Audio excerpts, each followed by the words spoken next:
Name of Allah, who is the most beneficent and the most merciful. Welcome to all in my YouTube channel. आज के हमारे lecture का topic है nature of science. Class 9th की physics का chapter number 9 है nature of science. आज हम इसे स्टडी करेंगे, तो चलें स्टार्ट करते हैं। Nature of science. साइंस की नेचर के मुतालिक हम इसमें पढ़ेंगे कि साइंस है क्या चीज़, साइंस जो है वो किस चीज़ पे, उसकी बुनियाद क्या है, साइंस की कितनी ब्रांचेस हैं, साइंस कितने डिसिप्लिन्स में डिवाइड है, ये सारी चीज़ें जो हैं वो हम इसके अंदर स्टडी करेंगे। सबसे पहली चीज़ आ जाती है science. It is a collective knowledge gained about the natural phenomena, process and events occurring around us. ये क्या है? कलेक्टिव नॉलेज है जो कि हमारे इर्द गिर्द होने वाले प्रोसेसेस, इवेंट्स और फिनोमिना, जो भी चीज़ें अकर हो रही होती हैं उसके मुतालिक हो। साइंस से पहले तमाम तर जो नॉलेज था वो इकट्ठा था और उस फील्ड को हम नेचुरल फिलॉसफी का नाम देते थे। फिर क्या हुआ? Disciplines of science. A huge increase in the volume of scientific knowledge at the start of 19th century causes its mandatory division into two disciplines।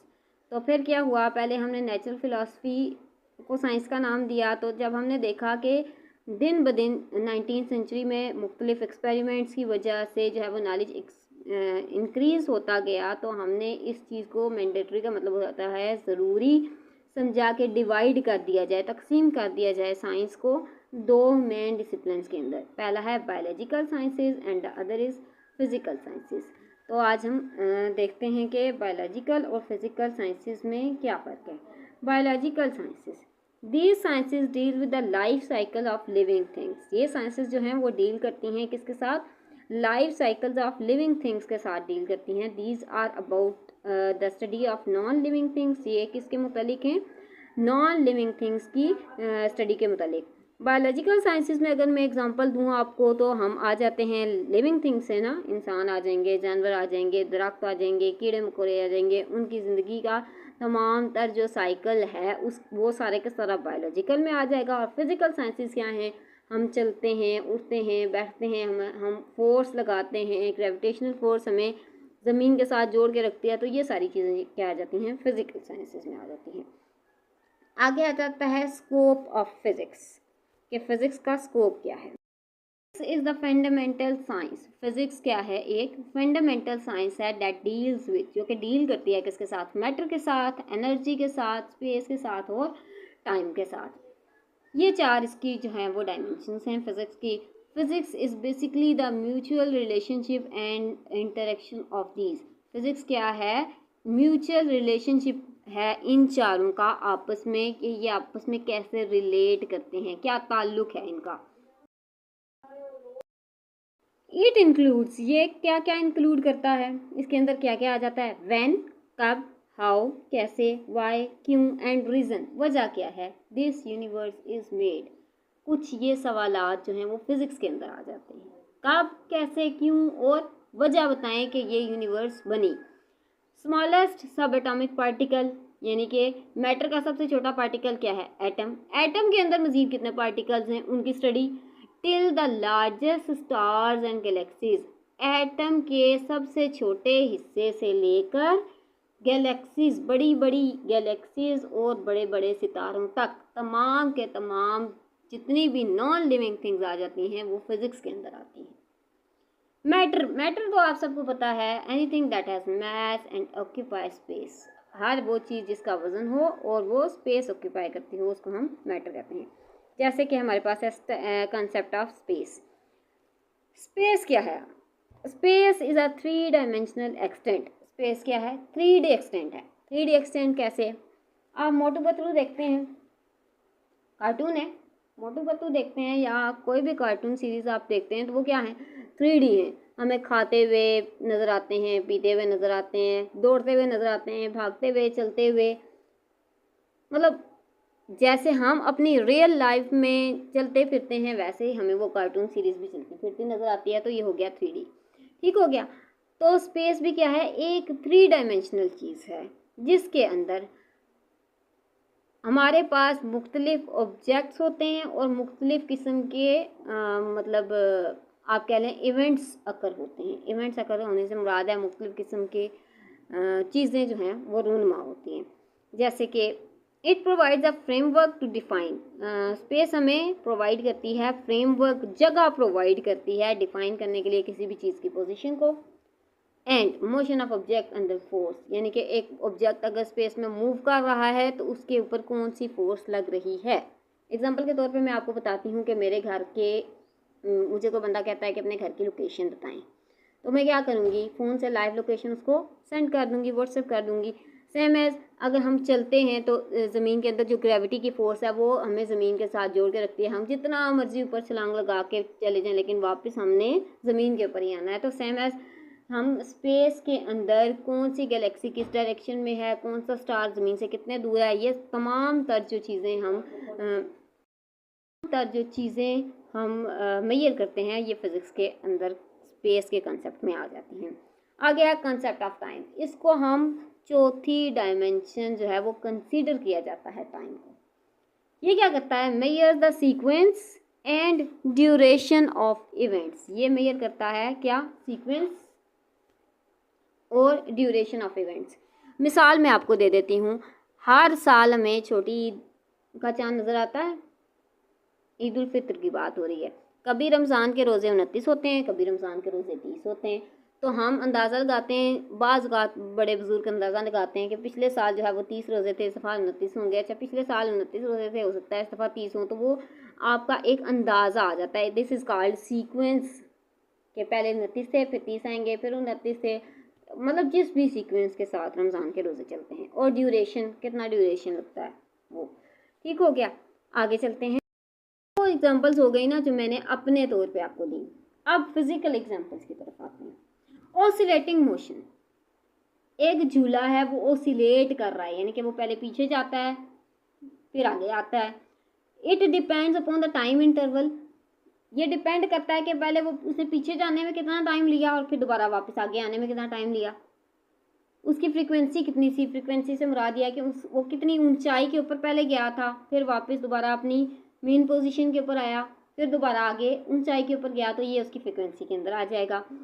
Time dilation, the time passes slowly for an observer moving at ultra high speed, यानी कि एक observer जो है, जो बैठा हुआ है, एक ऑब्जर्वर जो बैठा हुआ है बाहर, ठीक हो गया। तो वो क्या देखता है कि एक गाड़ी उसके पास से आई है और तेज़ रफ्तारी से गुजर गई है, लेकिन वो बंदा जो गाड़ी के अंदर बैठा हुआ है उसको टाइम के पास होने का उस तरह से अंदाज़ा नहीं है, क्योंकि वो गाड़ी की स्पीड के हिसाब से मूव कर रहा है। ये जो चीज़ें होती हैं इनको हम कहते हैं टाइम डायलेशन। आगे आ जाता है relationship between space and time, theory of relativity के अकॉर्डिंग। स्पेस और टाइम का क्या रिलेशनशिप है। It explain that the space and time are not absolute, ये बताता है कि स्पेस और टाइम जो है वो मुतलिक नहीं है, कांस्टेंट नहीं है। दे आर इंटरकनेक्टेड, ये क्या है, इंटरकनेक्टेड हैं, एक दूसरे के साथ जुड़े हुए हैं, रिलेट करते हैं। एंड इन्फ्लुएंस्ड बाय, और इस पे और ये क्या चीज़ इन पे असरअंदाज होती है। इन्फ्लुएंस का मतलब है किस चीज़ का इस पे असर होता है, दैट इज़ ग्रेविटी। ये ग्रेविटी की वैल्यू क्या है और स्पीड के, उनकी स्पीड क्या है। For example bending of light around massive objects like stars, यानी कि सितारों के गिर्द लाइट का बेंड हो जाना। ठीक हो गया। Quantum mechanics, a branch of physics that explains the behavior of particles at the atomic and the subatomic level। Quantum mechanics क्या है, ये फिज़िक्स की वो ब्रांच है जो हमें एक्सप्लेन करती है कि एटम जो पार्टिकल है, एटम और एटम के अंदर मौजूद जो पार्टिकल हैं सब एटॉमिक लेवल के ऊपर, वो कैसे बिहेव करते हैं, उसके अंदर हम ये सारी चीज़ें पढ़ते हैं। Applications of physics, Physics is used to explain a wide range of phenomena like everyday events, revolution of moon, उसके बाद हीट ट्रांसफ़र आगे जाता है और extreme conditions found in universe, यानी कि फिज़िक्स को हम यूज़ करते हैं रोज़मर्रा की ज़िंदगी के अंदर। सूरज का मशरिक़ से निकलना, मगरिब में ग़ुरूब होना, रेवोल्यूशन ऑफ मून, चाँद का ज़मीन के गिर्द जो है वो रिवॉल्व करना, ज़मीन का सूरज के गिर्द रिवॉल्व करना, और हीट का ट्रांसफ़र, यानी कि हीट कैसे ट्रांसफ़र होती है, ये सारी चीज़ें इसके अंदर आ जाती हैं। आता है 9.2 ब्रांचेस ऑफ फिज़िक्स। फिज़िक्स की कितने ब्रांचेस हैं, हम इसमें इसको स्टडी करेंगे। फिज़िक्स को सब डिवाइड किया गया है मुख्तलिफ ब्रांचेस के अंदर। पहली जो है that is mechanics. It is the study of motion. ये किस चीज़ की स्टडी है, मोशन की, मूवमेंट की, and the physical aspects which influence motion. और फिजिकल एस्पेक्ट्स या इफ़ेक्ट वो चीज़ें हैं जो फिज़िकली असरअंदाज होती हैं किसके ऊपर, किसी भी बॉडी की मोशन के ऊपर। It is based on Newton laws of motion. ये किसके ऊपर बेस करता है, न्यूटन के दिए गए law, Newton first law of motion, Newton second law of motion and Newton third law of motion. And gravitation is often called classical mechanics. तो ये ग्रेविटेशनल लॉ के ऊपर भी डिपेंड करती है, और फिर इसको हम नाम क्या देते हैं, क्लासिकल मैकेनिक्स का नाम देते हैं। आगे आता है हीट एंड थर्मोडायनेमिक्स। हीट और थर्मोडायनेमिक्स क्या है, it deals with the thermal energy processed by the materials and it is used when it flows from hot body one body to another. ये क्या है, हीट और थर्मोडायनेमिक्स फिजिक्स की वो branch है जिसके अंदर हम थर्मल एनर्जी के बारे में पढ़ते हैं कि मटेरियल के अंदर थर्मल एनर्जी कैसे आती है, और कब और कैसे ये थर्मल एनर्जी एक बॉडी से दूसरी बॉडी के अंदर ट्रांसफ़र हो जाती है। The third thing is acoustics. It deals with the nature and physical aspects of audible sound energy. ये डील करती है ऑडिबल साउंड एनर्जी के साथ। अब सवाल ये आता है what is Audible sound energy, किस ऑडिबल साउंड एनर्जी क्या होती है। ऑडिबल साउंड एनर्जी, ऑडिबल का वर्ड होता है वो चीज़ जो हम आम इंसान जो है वो बर्दाश्त कर सकें। ऑडिबल साउंड एनर्जी आपके पास वो साउंड एनर्जी है जिस साउंड एनर्जी को हम आम लोग जो है वो आसानी से सुन सकें, ठीक है। और उसकी रेंज नीचे मैंने ये लिख के रखी है 20 से 20,000 हर्ट्ज़ तक हम साउंड एनर्जी को ईजिली सुन सकते हैं। The next thing is optics. It deals with the physical aspect of visible light. Optics के अंदर हम पढ़ते हैं कि जो भी लाइट हम देख सकते हैं, जो भी कलर्स हम देख सकते हैं, उसके फिजिकल एस्पेक्ट्स क्या हैं, उनको मिलाने से क्या होता है, उनको देखने से क्या होता है, उनका लाइट की रिफ्लेक्शन, रिफ्रैक्शन, डायफ्रैक्शन, वो सारी चीज़ें कैसे होती हैं, तो ये ऑप्टिक्स के अंदर आ जाता है। Electromagnetism. It is the study of electromagnetic phenomena and mutual relationship between electric current and magnetic field. Electromagnetism word को अगर हम दो हिस्सों में डिवाइड करें, पहला आ जाता है इलेक्ट्रो, दूसरा आ जाता है मैग्नेटिज्म, यानी कि ये कॉम्बिनेशन है इलेक्ट्रिसिटी एंड मैग्नेटिज्म का, दोनों का। ये स्टडी है इलेक्ट्रोमैग्नेटिक फिनोमिना को पढ़ने की, और इन दोनों के दरमियान क्या रिलेशनशिप है, इलेक्ट्रिसिटी और मैग्नेटिज्म कैसे एडअप होते हैं और दोनों मिलकर कैसे काम करते हैं, इस चीज़ के अंदर, इस फिज़िक्स की इलेक्ट्रोमैग्नेटिज्म ब्रांच के अंदर हम ये स्टडी करते हैं। नेक्स्ट नंबर 6 वही आ जाता है क्वांटम मैकेनिक्स, जो भी हमने थोड़ी देर पहले स्टडी किया था। It explains the behaviour of particles at the atomic and सब एटॉमिक लेवल। ये हमें एक्सप्लेन करती है कि पार्टिकल का बिहेवियर कहाँ है, कैसा है एटम के अंदर, और एटम के जो सब एटॉमिक पार्टिकल्स हैं, यानी कि इलेक्ट्रॉन, प्रोटॉन, न्यूट्रॉन, उस सब के अंदर कैसे जो हैं हमारे पास, उन सब का क्या बिहेवियर है, वो हम क्वांटम मैकेनिक्स के अंदर पढ़ते हैं। The next thing is relativistic mechanics. Relativistic mechanics क्या है? It explains how space and time are not absolute quantities. ये हमें कैसे बताती है कि स्पेस और टाइम कैसे एब्सोल्यूट क्वांटिटीज़ नहीं है, यानी कि कैसे स्पेस और स्पेस और टाइम जो है वो गैर मुतलिक हैं, बट रिलेट टू ऑब्जर्वर। लेकिन ये डिपेंड करता है ऑब्जर्वर के ऊपर कि ऑब्जर्वर किस चीज़ को कहाँ से बैठकर ऑब्जर्व कर रहा है। It describes the relationship between them. ये बताती है relationship between space and time and how they are influenced, और ये कैसे इनके ऊपर क्या क्या चीज़ असरअंदाज होती है। जो दो चीज़ें इनके ऊपर असरअंदाज होती हैं that is gravity and speed. दोबारा बता देती हूँ, रिलेटिविस्टिक मैकेनिक्स जो है ये एक्सप्लेन करती है कि स्पेस और टाइम जो है वो कांस्टेंट नहीं है, बट ये डिपेंड करता है कि ऑब्जर्वर कहाँ से बैठ के ऑब्जर्व कर रहा है। और दूसरी चीज़ ये कि ये डिस्क्राइब करती है कि जो आपके पास रिलेशनशिप है बिटवीन स्पेस और टाइम जो है वो डिपेंड करता है ग्रेविटी एंड स्पीड के ऊपर। आगे आ जाती है nuclear physics. It is the study of property of nuclei of the atom. ये इसके अंदर हम पढ़ते हैं कि एटम के दरमियान का हिस्सा जो न्यूक्लियस कहलाता है उसके अंदर क्या क्या चीज़ें पाई जाती हैं। आगे आ जाती है particle physics. It is the study of subatomic particles and elementary particles which are basic building blocks of matter. Particle physics के अंदर हम पढ़ते हैं एटम, और एटम के अंदर मज़ीद जो एटम के हिस्से हैं यानी कि इलेक्ट्रॉन, प्रोटॉन, न्यूट्रॉन, ये सारी चीज़ें, और फिर कैसे एटम जो है वो मैटर का बिल्डिंग ब्लॉक कहलाता है। ठीक हो गया। आगे है astronomy. It is a study of distribution of celestial bodies.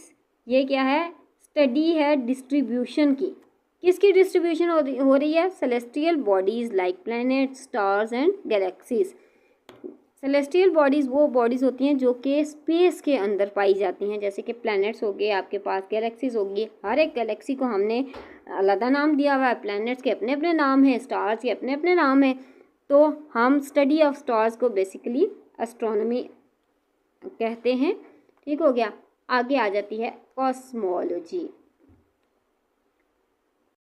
It explores the large structure and evolution of the universe. इसके अंदर हम पढ़ते हैं कि यूनिवर्स का स्ट्रक्चर कितना लार्ज है और उसके अंदर और बाकी क्या क्या चीज़ें पाई जाती हैं।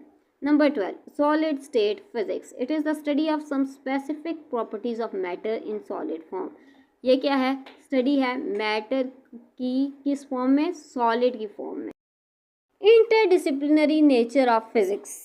सबसे पहले चीज़ हमने जो पढ़नी है वो है लफ्ज़ इंटरडिसिप्लिनरी। द वर्ड इंटरडिसिप्लिनरी का क्या मतलब है? ये चीज़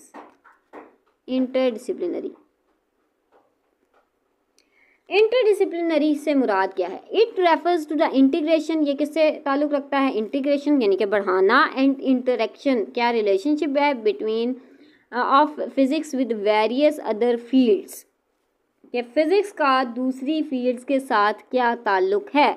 जैसे कि मैं आपको मिसाल के तौर पे बताऊं कि फ़िज़िक्स का क्या रिलेशनशिप है। पहले है हमारे पास बायोफिज़िक्स। तो हम देखें यहाँ पे दो जो हैं फील्ड्स हैं वो कंबाइन हो रही हैं। एक है बायोलॉजी और दूसरी है फ़िज़िक्स। तो ये दो फील्ड्स जब कंबाइन होंगी तो हमारे पास क्या होगा? Some biological systems and processes are described using the principles and techniques of physics under this field of study. इस फील्ड के अंदर हम क्या करते हैं? कुछ बायोलॉजिकल चीज़ों को फिज़िक्स के लॉज के अकॉर्डिंग जो हम क्या करते हैं? एक्सप्लेन करते हैं। For example it includes the mechanics of biological structure, physical properties of cells, tissues and organs. तो इसके अंदर हमारे पास क्या क्या चीज़ें आ जाती हैं? मिसाल के तौर पर जो बायोलॉजिकल बॉडी का स्ट्रक्चर आ जाता है, जो हमारे पास सेल्स हैं, टिश्यूज़ हैं, ऑर्गन्स हैं, ऑर्गेनेलीज हैं, उनकी फ़िज़िकल प्रॉपर्टीज़ आ जाती हैं। नंबर 2 है medical physics. It applies physical principles to develop techniques and technologies for health diagnosis and treatment. ये क्या करता है? ये अप्लाई करता है फिज़िक्स के लॉज को किसके ऊपर? कुछ टेक्निक्स डेवलप करने के लिए, कुछ टेक्नोलॉजीज़ को डेवलप करने के लिए। किस चीज़ के लिए? ट्रीटमेंट और डायग्नोसिस के लिए, मुख्तलिफ बीमारियों के। फॉर एग्जांपल के तौर पे आपको बताया गया है यहाँ पे x ray machine, MRI machine, CT scan machine और रेडिएशन थेरेपी जो होती है इसकी कैंसर ट्रीटमेंट के लिए वो। Number 3 astrophysics. It deals with the physical properties and processes of celestial bodies and phenomena. ये किसके साथ डील करती है? फिजिकल प्रॉपर्टीज़ के साथ। किसकी? सेलेस्टियल बॉडीज़ की। For example the interaction between matter and energy in space to understand the universe as a whole. मिसाल के तौर पे हम समझना चाहते हैं कि मैटर और एनर्जी का आपस में क्या ताल्लुक़ है, किसके अंदर? स्पेस के अंदर। ठीक है। तो हम समझेंगे कि स्पेस में एज अ होल इनका क्या किरदार है। आ जाती है दैट इज जियो फिजिक्स। जियो का मतलब जो है वो जियोग्राफी से ये वर्ड निकला है। जियोग्राफी क्या है, जो है वो स्टडी ऑफ अर्थ को हम जियोग्राफी कहते हैं। तो geo means earth and physics जो है वो study of earth with related to physics. It applies physical principles to the study of internal structure of earth. ये क्या करती है, अप्लाई होती है ज़मीन के अंदरूनी स्ट्रक्चर को स्टडी करने के लिए, ठीक है, उसकी मैग्नेटिक और ग्रेविटेशनल फील्ड को स्टडी करने के लिए कि अर्थक्वेक, हमारे पास मुख्तलिफ सेंसर्स होते हैं जो बताते हैं कि अर्थक्वेक अभी कितनी देर में किस जगह में जो है वो ज़लज़ला आने वाला है। इसी तरह वोल्केनोस, आतिशफशां कैसे फटते हैं, क्यों फटते हैं, कब फटते हैं, ये सारी चीज़ें। Climate physics, it include the study of physical process in the environment. इसके अंदर क्या क्या आ जाता है, स्टडी आ जाती है फिजिकल प्रोसेस कौन कौन से होते हैं एनवायरनमेंट में, जिसके अंदर हमारे पास एटमॉस्फेयर के अंदर क्या क्या चेंजेस आ रहे हैं, और क्लाइमेट के अंदर बारिश, सर्दी, गर्मी, ह्यूमिडिटी, ये सारी चीज़ें जो हैं, विंड, हवा, ये सारी चीज़ें इसके अंदर आ जाती हैं। Computational physics, it is about the use of computational techniques and method to solve complex physical problems. ये किस बारे में है कि हम पढ़ें कंप्यूटेशनल फिजिक्स को इसलिए कि कंप्यूटेशनल टेक्निक्स हों, कुछ कम्प्लेक्स यानी कि पेचीदा फिज़िकल मसाइल जो होते हैं उनको हल करने के लिए। आगे आ जाता है द टर्म इंटरडिसिप्लिनरी रिसर्च, जो कि हम नोट्स से करेंगे। पास आ जाती है term interdisciplinary. It refers to the integration, दोबारा से मैं बता रही हूँ कि ये रेफ़र करती है इंटीग्रेशन यानी कि बढ़ना, एंड कॉम्बिनेशन यानी कि दो या दो से ज़्यादा फील्ड्स का आपस में मिलना। फील्ड्स ऑफ स्टडी, इसके साथ फील्ड्स के साथ फील्ड को स्टडी करने से, ठीक है, और इनको दो या दो से ज़्यादा फील्ड जब मिलती हैं तो उससे हमारे पास क्या होता है, डीपर अंडरस्टैंडिंग, यानी कि एक चीज़ को हम बहुत अच्छी तरह से अंडरस्टैंड कर सकते हैं। Through sharing knowledge and working together, अगर हम नॉलेज को शेयर करेंगे और एक साथ काम करेंगे तो उससे हमारे पास क्या होता है, एक चीज़ को हम ज़्यादा अच्छे तरीके से जो है वो डीपर उसकी अंडरस्टैंडिंग कर सकेंगे, उसको अच्छे तरीके से समझ सकेंगे।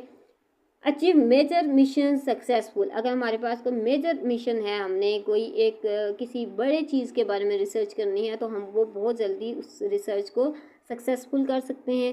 कंट्रीब्यूट इन प्रोग्रेस, यानी कि ये क्या करते हैं, कंट्रीब्यूट करते हैं, हिस्सा डालते हैं किसके अंदर, प्रोग्रेस के अंदर। टेक्नोलॉजी, चाहे वो टेक्नोलॉजी है, इन्वायरमेंटल इश्यूज़ हैं, हेल्थ केयर है, या फिर एनर्जी है। आगे है question, what is collaboration, why is collaboration needed. Collaboration का क्या मतलब है, इन सब का कॉम्बिनेशन, इनका मिलना क्यों ज़रूरी है। We need collaboration, collaborated effects because solution of complex issues require multifaceted expertise। कि अगर हमारे पास कोई कम्प्लेक्स पेचीदा इशू हो गया है तो उसको दो या दो से ज़्यादा फील्ड्स को मिलकर उसको हल किया जा सकता है। जैसे कि modern challenges are diverse and complex.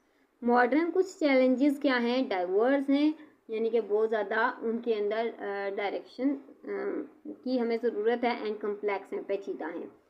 A single discipline cannot handle them effectively। तो अगर एक फील्ड है, एक डिसिप्लिन है, ठीक है, तो वो उसको अच्छे तरीके से हैंडल नहीं कर पाएगा। फॉर एग्जांपल क्लाइमेट चेंज है, अगर क्लाइमेट चेंज आ जाता है तो ये इसके अंदर किन किन चीज़ों की ज़रूरत होगी, इसको ज़रूरत होगी मेट्रोलॉजी की, ओशनोलॉजी की, फिज़िक्स की, केमिस्ट्री की, बायोलॉजी की, एंड इन्वायरमेंटल साइंस, यानी कि ये तमाम तर फील्ड जब मिलेंगी तब क्लाइमेट चेंज का एक इशू क्या होगा, सॉल्व होगा।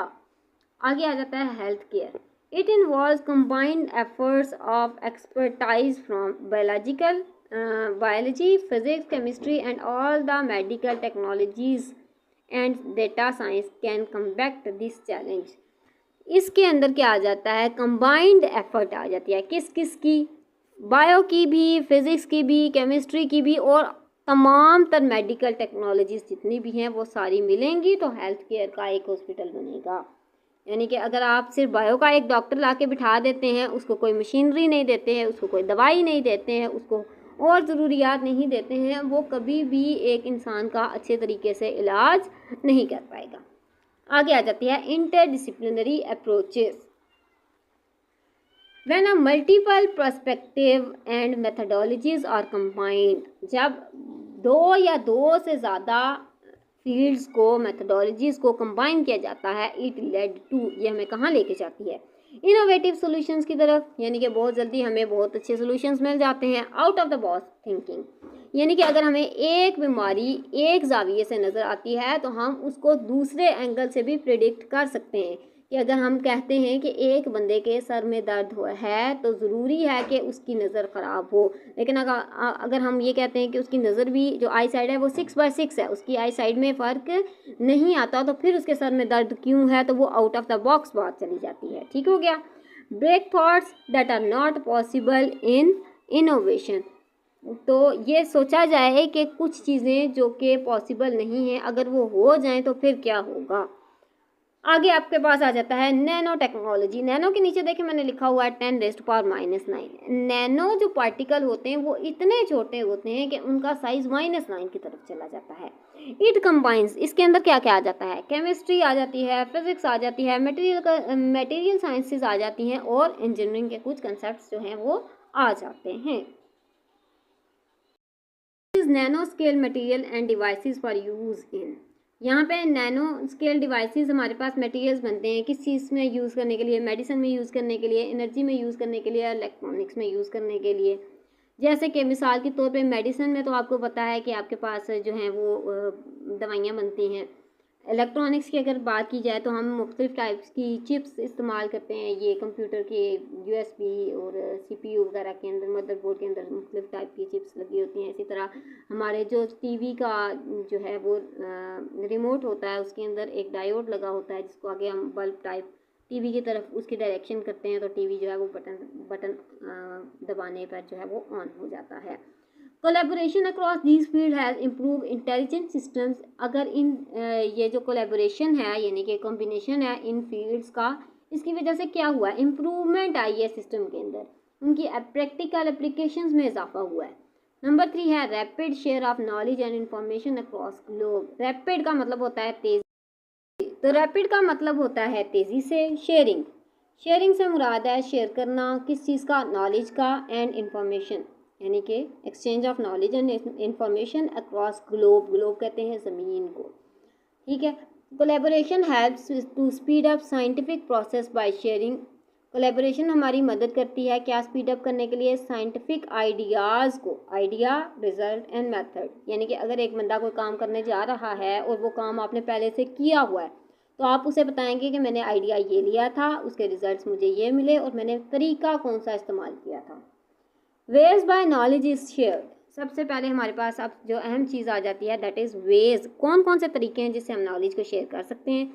इंटरनेट प्लेटफॉर्म्स हमारे पास यूट्यूब, टिकटॉक, वेबसाइट्स आ जाती हैं, डिफरेंट काइंड्स ऑफ वेबसाइट्स आ जाती हैं, गूगल आ जाता है, क्रोम आ जाता है, काफ़ी सारी ऐसी चीज़ें आ जाती हैं जिनके थ्रू हम जो है वो नॉलेज को शेयर कर सकते हैं। पहली बात हो गई। दूसरी बात आपके पास क्या आ गई, साइंटिफिक कॉन्फ्रेंसेस। साइंटिफिक क्या होती हैं, कॉन्फ्रेंसेस होती हैं, मीटिंग्स होती हैं जिनके थ्रू हम जो है वो ये काम कर सकते हैं। कोलैबोरेटिव रिसर्च जर्नल्स, यानी कि अपने रिसर्च के जर्नल को लिखते हुए दूसरों के रिसर्च जर्नल से मैच करना। इंटरनेशनल रिसर्च प्रोजेक्ट्स, यानी कि इंटरनेशनली मुल्क से बाहर भी जो रिसर्च के प्रोजेक्ट्स होते हैं उनमें हिस्सा लेना। तो अब हमारे पास आ जाता है एक एक्सपेरिमेंट जिसके अंदर हमने क्या किए हैं, 4 कार्डबोर्ड्स लिए हैं, 1, 2, 3 और 4, जिनमें से 3 कार्डबोर्ड्स के अंदर हमने जो है वो होल रखा है, उसकी बिल्कुल सीधी डायरेक्शन में हमने टॉर्च लगाई है, और आखिरी जो कार्डबोर्ड है उसके अंदर होल नहीं है। तो क्या होगा, light travel in a straight line, तो लाइट क्या करती जाएगी, स्ट्रेट लाइन में ट्रेवल करते करते जाके आखिरी में जाके टकराएगी और वहाँ पे क्या बन जाएगा, शेडो। बट अगर हम इन 3 कार्डबोर्ड में से किसी एक को मिसप्लेस कर देते हैं, यानी कि अब वो होल अपनी जगह पे मौजूद नहीं है, वो सुराख मौजूद नहीं है, तो इट्स मीन कि लाइट आगे ट्रैवल नहीं कर पाएगी। ये हमारा एक्सपेरिमेंट था। उसके बाद अगला स्टेप आ जाता है theory, a logical explanation of natural events based on verified hypothesis.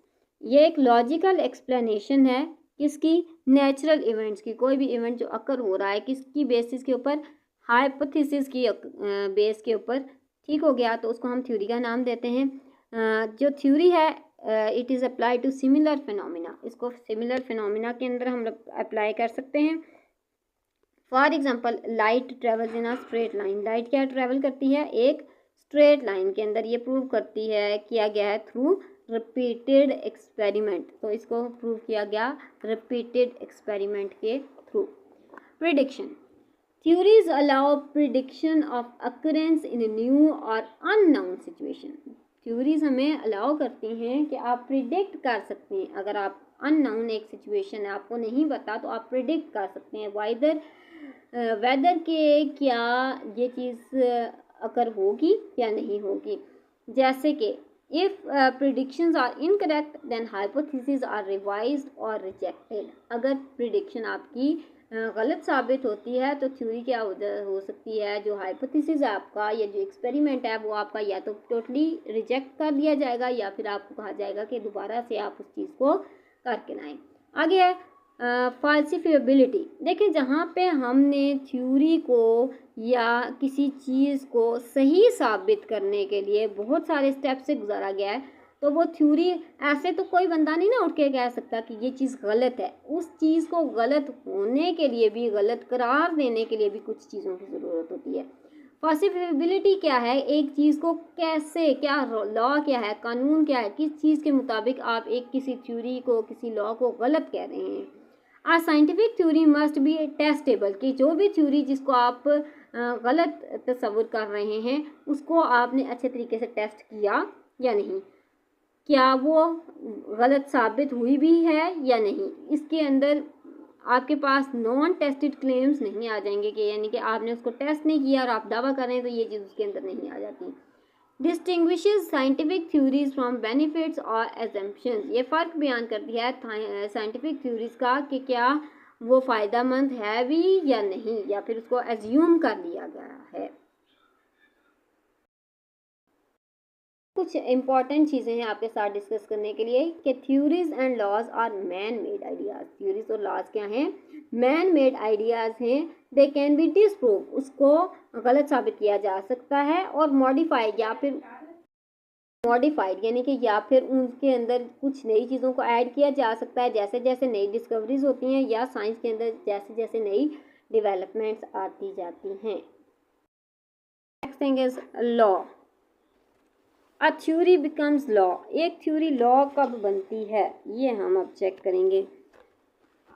A theory becomes law after, किसके बाद थ्योरी एक लॉ बन जाती है, बीइंग अटेस्टेड रिपीटेडली, कि एक थ्योरी अगर किसी बंदे ने पेश की तो वो बार बार उसको अटेस्ट किया जाए, being widely accepted as universal truth, यानी कि हर जगह जहाँ से भी आपने उसको टेस्ट कराया है, जहाँ से भी आपने उस थ्योरी को जहाँ पे भी पेश किया है, तो वाइडली लोगों ने ज़्यादातर मिकदार में उसको यूनिवर्सल ट्रूथ माना है। जैसे कि हम कहते हैं कि ज़मीन के अंदर ग्रेविटेशनल फोर्स है तो है, हर बंदा आपकी इस चीज़ को एक्सेप्ट करेगा कि दरख्त के साथ से अगर कोई भी फल गिरता है वो ज़मीन के ऊपर आके ही गिरता है, तो किसी फोर्स की वजह से गिरता होगा। लॉ क्या एक्सप्लेन करता है, पास्ट लॉ एक्सप्लेन करता है पास्ट ऑब्जर्वेशंस को, कि पास्ट में क्या क्या ऑब्जर्वेशंस इस चीज़ के बारे में की गई। फ्यूचर प्रिडिक्शन, कि फ्यूचर में क्या प्रिडिक्ट किया जा रहा है, जैसे कि थ्योरी थी हमारे पास light travels in a straight line for verified under various situations, कि लाइट जो है वो स्ट्रेट लाइन जो है वो उसकी मूवमेंट होती है, उसको वेरीफाई भी हमने किया डिफरेंट सिचुएशंस के अंदर। बट जब लॉ की बात आई तो लॉ ये कहता है light travels in a straight line, ये तो बात ठीक है। प्रिडिक्ट्स, क्या प्रिडिक्ट क्या कर रहा है, शेप ऑफ शेडो, कि शेडो की शेप क्या बन रही है, बॉल छोटी है, राउंड गोल है, या फिर ब्लॉक शेप है। चीज आ जाती है scientific base of technologies and engineering. Role of physics in inventions, के फिजिक्स का इन्वेंशंस के अंदर क्या रोल है। Physics is the core of all technologies, physics क्या है, कोर है, मिड पॉइंट है, जिस वजह से टेक्नोलॉजीज बनती हैं वो वजह है कि टेक्नोलॉजीज डेवलप हुई हैं यूजिंग फिजिकल प्रिंसिपल्स, फिजिक्स के प्रिंसिपल को यूज़ करते हुए। Technology refers to method and techniques developed using scientific knowledge. Technology क्या है, रेफर करती है कि कौन से तरीके, मेथड्स और टेक्निक्स को डेवलप किया गया है साइंटिफिक नॉलेज को यूज़ करते हुए। इंक्लूड्स, इसके अंदर क्या क्या चीज़ें आ जाती हैं, मशीन्स आ जाती हैं, सॉफ्टवेयर आ जाती हैं, डिफरेंट टाइप्स ऑफ डिवाइसेस आ जाती हैं। Examples of technologies used on physics, के फिजिक्स के अंदर जो टेक्नोलॉजीज यूज हुई हैं इनकी एग्जांपल्स क्या हैं। Automobile technology based on the principle of thermodynamics, automobile गाड़ियाँ। रडार टेक्नोलॉजी, वो आपके पास क्या हो जाती है, detection and reflection of electromagnetic waves, it is just because of electromagnetic waves की वजह से है। Laser technology based on the atomic physics, ये एटॉमिक फिजिक्स के ऊपर बेस करती है। इसकी एप्लीकेशन क्या क्या हैं, एप्लीकेशंस के लिए हमारे पास आ जाता है medical diagnosis and treatment, metrology, industry के अंदर हम इसको यूज़ करते हैं, टेलीकम्युनिकेशन के अंदर यूज़ करते हैं, स्पेस एक्सप्लोरेशन के अंदर हम इन सब चीज़ों को क्या कर देते हैं, यूज़ कर लेते हैं। ठीक हो गया। नेक्स्ट चलते हैं। It is a process of applying various technologies and scientific principles to design various instruments. ये एक प्रोसेस है जिसके अंदर हम अप्लाई करते हैं मुख्तलिफ़ किस्म की टेक्नोलॉजीज़ को और साइंटिफिक प्रिंसिपल्स को क्या करने के लिए, डिज़ाइन करने के लिए, वेरियस इंस्ट्रूमेंट्स को डिज़ाइन करने के लिए, कुछ टूल्स बनाने के लिए। ठीक हो गया। और नई नई चीज़ों को बिल्ड करने के लिए जो कि help to meet specific needs in every walk of life, जो हमें मदद करें स्पेसिफिक नीड्स, अपनी ज़रूरियात को पूरा करने के लिए एवरी फील्ड ऑफ लाइफ के अंदर। आगे है the application of scientific principles and technologies, यानी कि साइंटिफिक प्रिंसिपल्स और टेक्नोलॉजीज़ की क्या क्या एप्लीकेशंस आ जाती हैं। Civil engineering, design of bridges that withstand, हम जब भी कोई बिल्डिंग बनाते हैं इंजीनियर्स, तो हमारे पास क्या आ जाता है, हम अगर फ़र्ज़ करें एक ब्रिज बना रहे हैं तो उसके लिए हम क्या क्या चीज़ देखते हैं कि वो हवा की स्ट्रॉन्ग विंड, तेज़ हवा या आंधी तूफ़ान की वजह से वो गिरेगा तो नहीं, अर्थक्वेक के क्या अगर ज़लज़ला आ जाता है तो उसकी वजह से वो टूटेगा तो नहीं, हैवी ट्रैफिक के अगर उसके ऊपर से कितने साइज़ का, कितने वेट का कोई भी हम ट्रक या गाड़ी जो है व्हीकल हम गुजार सकते हैं। हार्श वेदर, ज़्यादा बारिश होने की वजह से भी उसके गिरने के या बचने के इम्कानात कितने होते हैं। Software engineering, design of user friendly smartphone applications. Software क्या है, हम यूज़ करते हैं ना, ऐप्स यूज़ करते हैं, वेबसाइट्स यूज़ करते हैं, तो सारी सॉफ्टवेयर इंजीनियरिंग के अंदर आ जाती हैं कि स्मार्टफोन को यूज़ कैसे किया जाए। Aviation, find light weight durable materials that can survive turbulence, extreme weather during flights. Aviation क्या है कि हमने कुछ लाइट वेट, यानी कि वो चीज़ें जिनका वेट क्या हो, बहुत कम हो, ड्यूरेबल, हम उसको ज़्यादा से ज़्यादा उसको इस्तेमाल कर सकें, वो चीज़ें हम इस्तेमाल करें जो कि एक्सट्रीम वेदर के कंडीशन अगर आ जाती है फ़्लाइट के दौरान तो वो हमारे काम आ सकें। Relationship, science, technology and engineering, इन तीनों का क्या रिलेशनशिप है। दो दे अपेयर डिफरेंट, वैसे तो हमें ये डिफरेंट मुख्तलिफ नज़र आते हैं, दे ऑफन वर्क टुगेदर, लेकिन ये क्या करते हैं, एक साथ काम करते हैं। Science lead to the discoveries, science क्या करती है, हमें डिस्कवरीज के मुतालिक बताती है। टेक्नोलॉजी क्या करती है, अप्लाइज साइंटिफिक नॉलेज, साइंस का नॉलेज जो है वो एप्लीकेबल होता है, अप्लाई करते हैं हम टेक्नोलॉजी के अंदर। और इंजीनियरिंग के अंदर हम क्या करते हैं, प्रोडक्ट्स को डिज़ाइन करते हैं। टुगेदर दे, इकट्ठे होकर ये क्या करते हैं, ट्रांसफॉर्म लाइफ साइकिल को ट्रांसफॉर्म करते हैं, इम्प्रूव करते हैं कंफर्ट को, आराम को। उसके बाद इन्फ्लुएंस थिंकिंग एंड डेवलपमेंट, और क्या करते हैं, इन्फ्लुएंस करते हैं, बढ़ाते हैं थिंकिंग को और डेवलपमेंट को। तो ये था आज का हमारा टॉपिक। अब हम नेक्स्ट लेक्चर में पढ़ेंगे about the exercise of this chapter means short question answers, constructed response questions and जो हमारे पास ऑब्जेक्टिव होगा इसका, क्योंकि आई थिंक इसके न्यूमेरिकल नहीं है। सो मिलते हैं अगले लेक्चर में, तब तक के लिए अल्लाह हाफ़िज़।